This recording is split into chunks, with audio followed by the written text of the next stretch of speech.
país subdesenvolvido, subdesenvolvido, subdesenvolvido, subdesenvolvido, subdesenvolvido, subdesenvolvido, subdesenvolvido, subdesenvolvido, subdesenvolvido. E passado o período colonial, o país passou... Abril de 1962. Estas imagens foram filmadas durante a Univolante, uma caravana da União Nacional dos Estudantes que percorreu o país para promover a discussão da reforma universitária. Com os estudantes, viajavam membros do CPC, Centro Popular de Cultura da UNE, que pretendiam estimular a formação de outros centros de cultura nos estados. A imagem da miséria contrastada com a presença do imperialismo. Essa era uma tendência típica na cultura daqueles tempos. Como demonstra esta música, a canção do subdesenvolvido, um clássico do CPC.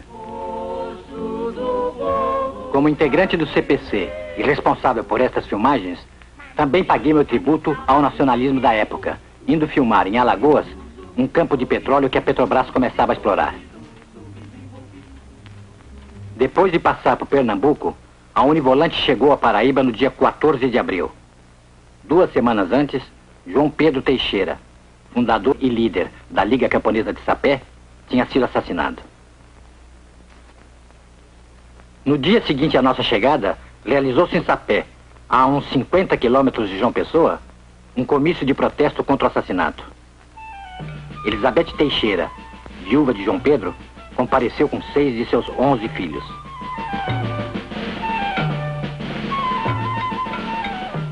Os camponeses se reuniram primeiro em frente à sede da Associação dos Lavradores e Trabalhadores Agrícolas, mais conhecida como Liga Camponesa. Nessa época, a Liga de Sapé já era a maior do Nordeste, com mais de 7.000 sócios. A Liga tinha sido registrada em cartório 3 anos antes, como sociedade civil de direito privado. Como a sindicalização rural era um direito inexistente na prática, os trabalhadores do campo encontraram nas ligas o único meio legal para canalizar suas reivindicações.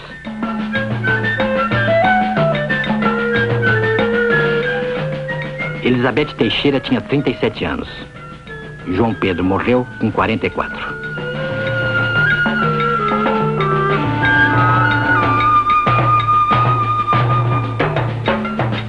Antes que os camponeses seguissem para a Praça do Comício, tive meu primeiro contato com Elizabeth. Uma curta entrevista dentro da sede da Liga. Aumento do foro, trabalho obrigatório sem pagamento, despejo sem indenização pelas benfeitorias e lavouras, uso da violência pelos grandes proprietários de terra. Na luta contra tudo isso, João Pedro forjou a unidade dos camponeses da região. Foi nesse dia que nasceu a ideia de um filme de longa-metragem sobre a vida de João Pedro Teixeira, que se chamaria Cabra Marcado para Morrer. Produzido pelo CPC da UNE, pelo Movimento de Cultura Popular de Pernambuco, o MCP, o filme seria realizado nos próprios locais e com os participantes reais da história. Elizabeth e seus filhos viveriam seus próprios papéis.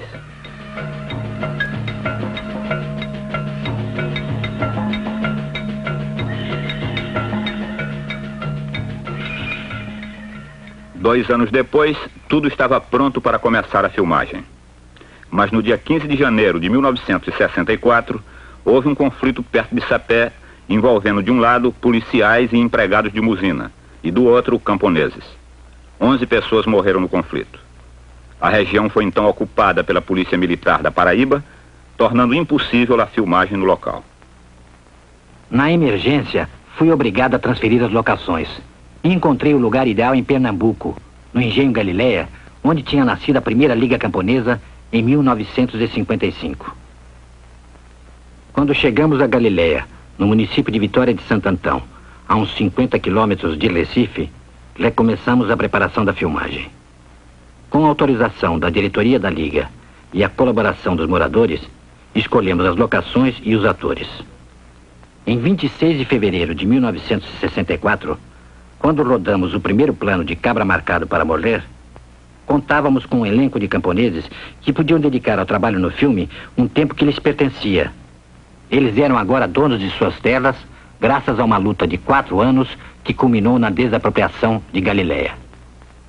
João Mariano, que fazia o papel de João Pedro Teixeira, não era de Galiléia. Depois de ter sido expulso de um engenho onde trabalhava na cana, ele tinha ido morar em Vitória de Santo Antão. De religião protestante como João Pedro, João Mariano foi contratado juntamente com 5 de seus filhos. Sobre estas imagens, mostrando a volta da cidade para o campo da família Teixeira, iriam ser colocados os letreiros de apresentação do filme. Do projeto original de filmar com os personagens reais da história, só restou a participação de Elizabeth Teixeira fazendo seu próprio papel. Ela veio conosco da Paraíba para Pernambuco.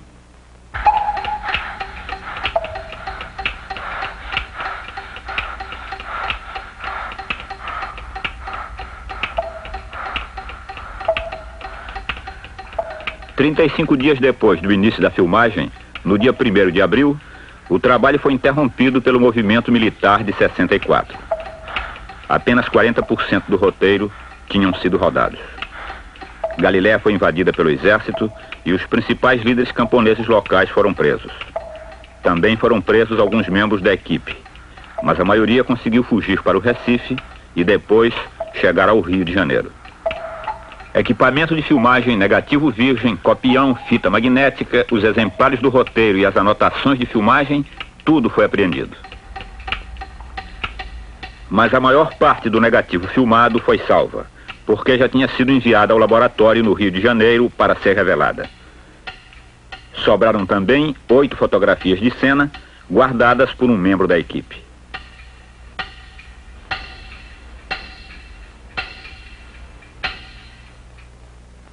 Finalmente, uns 2 anos depois, consegui recuperar um exemplar do roteiro. Ele tinha sido resgatado por uma advogada das Ligas Camponesas da Paraíba no quartel em que esteve presa em agosto de 64.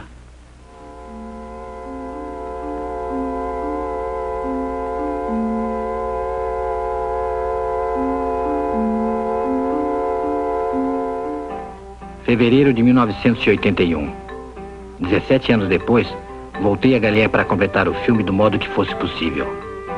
Não havia um roteiro prévio, mas apenas a ideia de tentar reencontrar os camponeses que tinham trabalhado em Cabra Marcado para morrer.